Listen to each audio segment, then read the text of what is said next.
देखिए, पहले तो हसन साहब और आप सुहान साहब दोनों साहब को बहुत बहुत शुक्रिया। ये बहुत इम्पोर्टेंट इश्यूज़ हैं। बाबा साहब अम्बेडकर की जयंती बहुत धूमधाम से पूरे देश में मनाई जाती है, यहाँ तक कि अब सरकार भी मनाने लगी है। लेकिन उन्हीं के कंटेम्पोररी जो उनके साथी थे एल्यूसन आसिम बिहारी, जिनके की में पैदाइश जो है 15 अप्रैल 1889 है, उसके लिए कहीं पे कुछ नहीं किया जाता है। यहाँ तक कि जो आज पसमादा समाज के लोग हैं उनको बुला दिया गया है। मैं 14 अप्रैल को चाहूँगा कि तमाम देशवासियों जितने भी हैं उनको जो है संविधान बचाओ दिवस के तौर पर मनाना चाहिए, और साथ साथ ये भी नारा देना चाहिए कि दलित एक समान, हिंदू हो या मुसलमान, गरीब जो भी है सब बराबर हैं। उनके लिए अपनी जो रोजी रोटी बहुत बड़ी चीज़ होती है। और उसके साथ साथ इन दोनों रहनुमाओं दोनों ने ही गरीबों के लिए काम किया है। जात पात को हटाने की बात कही गई है, और जात पात के साथ साथ उन्होंने ऊंच नीच कोरा काला ये तमाम चीज़ों को उन्होंने किया है। और डॉक्टर भीमराव अम्बेडकर ने जिस तरह कहा कि उच्च शिक्षा ग्रहण करो, उसी तरह से एल्यूसन आसिम बिहारी साहब ने भी कहा कि आला से आला तालीम ग्रहण करो, और फिर उसके बाद जो है संगठित होने के साथ साथ अपने दायित्व को निभाते हुए अपने हक के लिए, हकूक़ के लिए, आईनी हकूक़, अपने कॉन्स्टिट्यूशन जो राइट्स हैं उसके लिए आप लोगों को मिलजुल के एकजुटता के साथ में संघर्ष करना चाहिए, जो नहीं है। और आज का जो मुद्दा, जो ज्वलंत मुद्दा है आज जो उठ रहा है कि किस तरह से संविधान को बचाया जाए, संविधान को तमाम तरह से देखा जाए, जो भी सत्ता में लोग बैठे हुए हैं तमाम तरह से जो है मेजॉरिटी का फ़ायदा उठाते हुए उन्होंने उसकी धज्जियां उड़ाने पर लगे हुए हैं। अभी पिछले 10 साल में जितने भी एक्ट्स आए हैं देखा जाए तो उसमें कहीं न कहीं SC ST दलित OBC के साथ में उनको खिलाड़ किया गया है। माइनॉरिटीज़ के साथ में तो जुल्म जाती हो ही रहा है, उस पर हमें कुछ कहने की ज़रूरत नहीं है।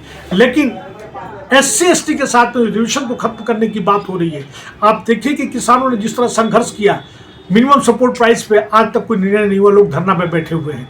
ओल्ड पेंशन स्कीम को ख़त्म कर दिया गया, जबकि यही जो है पार्लियामेंट में या MLA MLC जो बैठे हुए हैं उनका 24% बढ़ोतरी हो रही है। लेकिन आज तक जो है ओल्ड पेंशन स्कीम को लागू करने की कोई बात नहीं कर रहा है, उसके लिए कोई संघर्ष नहीं कर रहा है। आज जो है देखा जाए तो EVM जो है सबसे बड़ा भारत के डेमोक्रेसी के लिए खतरा है। EVM से चुनाव नहीं होने चाहिए। उसी तरह से तमाम ऑलमोस्ट सभी पार्टियों ने जो है कास्ट सेंसस की बात कही है, जनजाति जनगणना की बात कही है। तो इन दोनों मौक़ों पे दोनों को साथ मिला जुला के बात करनी चाहिए। मिलाने जुलाने के साथ साथ में ये तमाम ज्वलंत मुद्दे जो हैं उनको उठाना चाहिए। और 14 तारीख को जैसे मैं कह रहा हूँ कि भाई ये जो संविधान बचाने के दिवस की बात होनी चाहिए, EVM को हटाने की बात होनी चाहिए, कास्ट सेंसस होना चाहिए। उसी तरह 15 अप्रैल को जो दोनों को मिला के दलित एक समान, हिंदू मुसलमान, वही बात करना चाहिए। पसमादा जो तबका है, आज माननीय प्रधानमंत्री जी ने आज से 2.5 साल 3 साल पहले हैदराबाद में कहा था इनके साथ बहुत जुल्म जाती हो रहा है। मैं आपके माध्यम से MNT न्यूज़ के माध्यम से कहना चाहता हूं कि अब अगले चुनाव जो है बिहार में वो हो रहा है, उनकी आबादी के हिसाब से उनका रिप्रेजेंटेशन दीजिए। वो नहीं देंगे, चुनाव हुआ उनको नहीं दिया, सिर्फ कहने से बात नहीं हुई। इस सरकार में जितना जुल्म जाति पसमादा मुसलमानों के साथ में तमाम स्टेट्स में हुए हैं, उत्तराखंड से लेके आसाम से लेके मध्य प्रदेश से लेके बिहार में लेके जितनी भी जो कुछ हुआ है, भाई पसमादा मुसलमान कौन है? वो बेचारा खोंचा लगाता है, दहाड़ी मजदूर है, एग्रीकल्चर सेक्टर के साथ साथ तो जो जितने भी मैन्युफैक्चरिंग जो है उसमें है, वो मजदूरी का काम करता है। उनके हक की बात नहीं कर रहा है। आदमी कहता जरूर है लेकिन करता नहीं है, तो उनका भी ख्याल रखना चाहिए। कुल मिला के ये बात कहना चाहता हूँ कि ये दोनों बहुत इंपॉर्टेंट डेट्स हैं, बहुत ही इंपॉर्टेंट हमारे फ्रीडम फाइटर्स हैं, ये देश रत्न हैं। इनको याद करते हुए दोनों को बराबरी का हक मिलना चाहिए। आपका